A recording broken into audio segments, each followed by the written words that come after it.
السلام عليكم. النهارده معانا كابتن يوسف سيد. هو عامل عمليه معانا تقريبا من يوم 29/9، يعني بقالنا داخلين في 3 شهور اهو. بالظبط. احكي لنا بقى يا يوسف، ايه مشاكلك؟ تجربتك مع العمليه. لا الحمد لله مفيش مشاكل، اتحسنت للأحسن كمان. الحمد لله. كنت الأول قبل العملية دي كنت يعني حياتي كلها زي بائسة كده، كموضوع هدوم وكموضوع رياضة وكموضوع معلش كل حاجة بتتعبني. مش حاسس إن أنا مبسوط زي دلوقتي خالص يعني. دلوقتي كل حاجة اتحسنت كلبس وكصحيا، كل حاجة من جوايا بقت أحسن دلوقتي. احنا كنا كام كيلو يا يوسف تقريبا؟ كنا 100 تقريبا 54. ودلوقتي ما شاء الله كام؟ 125.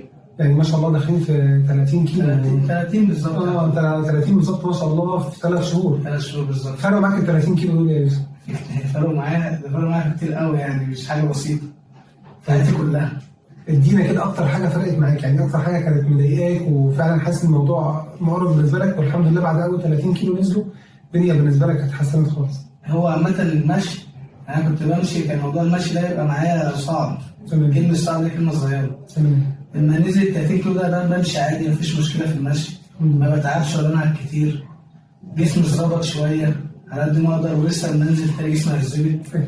لبسي اتغير كله، يعني انا كنت لازم اروح لمحل معين عشان البس لبس معين. دلوقتي لا، عادي بنزل اشتري من اي حته، ودي حاجه مداني سعاده كده من جوايا وثقه في نفسك كده. طيب هل العمليه كان فيها تعب او اي مشاكل او اي حاجه؟ انا بالنسبه لي كيوسف هو كان اول يوم بس اللي هو عشان وقت برضه العمليه والبنج والكلام ده كان برضه تعبان قوي، لكن بعد كده مش شايف ان فيها تعب خالص. يعني لو حد عنده وزن زياده وجرب نظام الرجيم وما خسش تنصحه انه يعمل العمليه؟ انصحه بشده كمان. ماشي يا يوسف، احنا مبسوطين ان انت معانا النهارده.